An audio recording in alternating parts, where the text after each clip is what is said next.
Bonjour, je m'appelle Margot Graillet et depuis octobre 2020, je suis diplômée du cursus ingénieur chem-biotech en spécialité environnement. Lors de ma 3e année, j'ai réalisé mon stage de fin d'études au Japon à l'université Ritsumeikan dans la préfecture de Shiga.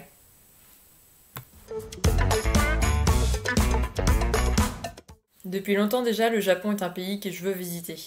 Je l'ai d'abord découvert à travers les mangas qui m'ont permis de développer ma curiosité et ma volonté de visiter ce pays en personne afin de me rendre compte des différences culturelles existantes entre les deux pays. Cependant, j'aurais jamais imaginé avoir l'occasion d'y aller dans le cadre de mes études, et c'est en cherchant mon stage de 3e année que j'ai découvert l'existence du partenariat entre le CPM et l'université Ritsumeikan, et en voyant ça, eh bien, j'ai sauté sur l'occasion pour postuler et essayer d'avoir un stage de 6 mois là-bas.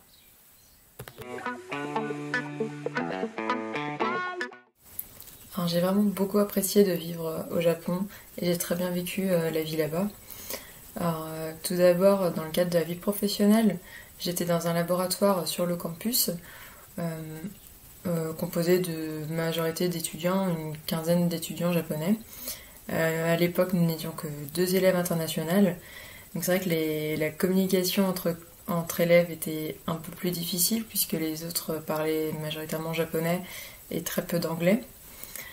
Après, j'étais majoritairement autonome dans mon travail, donc j'avais pas forcément besoin d'interagir avec eux. Et puis les Japonais étaient hyper accueillants et très généreux, et malgré les problèmes de communication qu'on pouvait avoir, ils essayaient vraiment de tout faire pour que je me sente à l'aise et pour m'aider si j'avais des problèmes. Donc c'était vraiment super de ce côté-là. J'aurais aimé pouvoir plus leur parler, mais après c'est vrai que mon niveau de japonais n'était pas vraiment suffisant pour avoir des conversations poussées avec, mais j'ai quand même passé des très bons moments là-bas. Après, concernant la situation sanitaire causée par le Covid-19, je n'ai pas pu assister à des événements étudiants organisés par l'université. Donc c'est un petit côté que je regrette un peu, que j'ai pas pu vraiment découvrir la vie étudiante telle qu'elle est au Japon, puisque beaucoup de cafés ou d'événements n'ont pas pu se faire dû à la situation sanitaire. Donc c'est vrai que je peux pas trop commenter sur la vie étudiante là-bas. Cependant, dans mon temps libre, j'ai pu expérimenter pas mal de choses. Donc, j'étais logée dans une résidence pour élèves internationaux. Et donc là, la communication était un peu plus facile puisqu'on parlait tous anglais, majoritairement. et donc on a passé beaucoup de temps ensemble, que ce soit à la résidence, autour de repas, où on a partagé les différents plats traditionnels de chaque région, ou à faire du sport, ou à jouer. On a passé beaucoup de temps en résidence. Et également, je me suis fait beaucoup d'amis avec lesquels on visitait d'autres villes comme Kyoto, où on est même allé à Okinawa avec un petit groupe.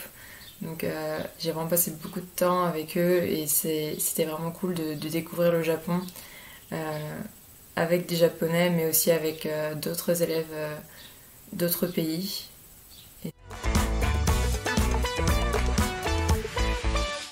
Pour être tout à fait honnête, en arrivant là-bas, j'étais assez déboussolée car j'étais entourée de tous les panneaux d'affichage, indications qui étaient écrits en kanji, qui est écriture japonaise.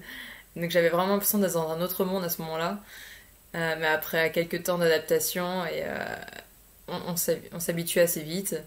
Et c'est tout à fait possible de vivre plusieurs mois au Japon sans parler le japonais de manière très poussée. Personnellement, j'avais fait 2 ans de japonais à Strasbourg, où j'avais pu développer les bases et quelques mots de vocabulaire qui m'étaient assez utiles dès que je partais visiter la ville seule. Mais avec de l'anglais et quelques langages des signes ou autres, on arrive toujours à communiquer avec les Japonais. Et donc c'est tout à fait possible de vivre plusieurs mois là-bas sans maîtriser le japonais. Pour tout ce qui est des démarches administratives, j'étais jamais toute seule. J'avais toujours des élèves japonais qui qui servaient de médiateur entre les employés des mairies et moi-même. Et donc j'avais pas besoin de m'inquiéter de ne pas pouvoir comprendre et communiquer avec eux. Et donc il y avait toujours des gens pour m'aider pour ces démarches-là. Donc il n'y a vraiment pas à vous inquiéter, c'est tout à fait possible de partir là-bas plusieurs mois et même si vous parlez pas japonais.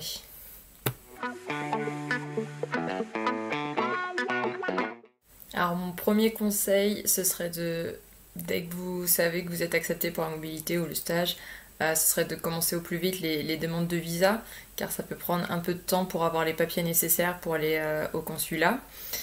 Et se renseigner sur les documents qu'il faut faire traduire ou quels documents sont nécessaires pour cette demande-là. Donc vous pouvez vous renseigner sur les sites officiels et puis l'université vous aide également à entamer les démarches. Mais vraiment essayez de ne pas perdre trop de temps sur ces démarches-là car ça pourrait vous embêter ensuite pour partir. Et ensuite d'autres conseils, comme tous les voyages à l'étranger en fait, juste de bien vous renseigner en regardant sur les sites officiels pour le touriste, pour vous aider sur les transports ou comment ça se passe la vie là-bas, d'essayer de vous renseigner au maximum pour pas être trop déboussolé en arrivant là-bas. Et ouais.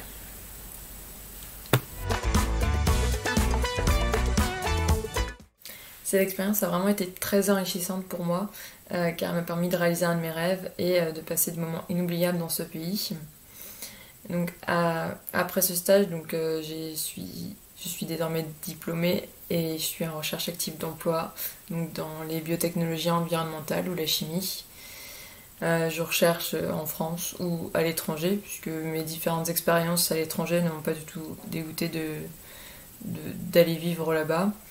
Vivre au Japon, je suis pas sûre car les différences culturelles se feront peut-être un peu trop seront un peu trop pesantes, je pense, sur le long terme, notamment dans la vie professionnelle qui est assez différente en Europe qu'au Japon. Mais après, retourner là-bas dans le cadre de mes vacances, j'hésiterai pas.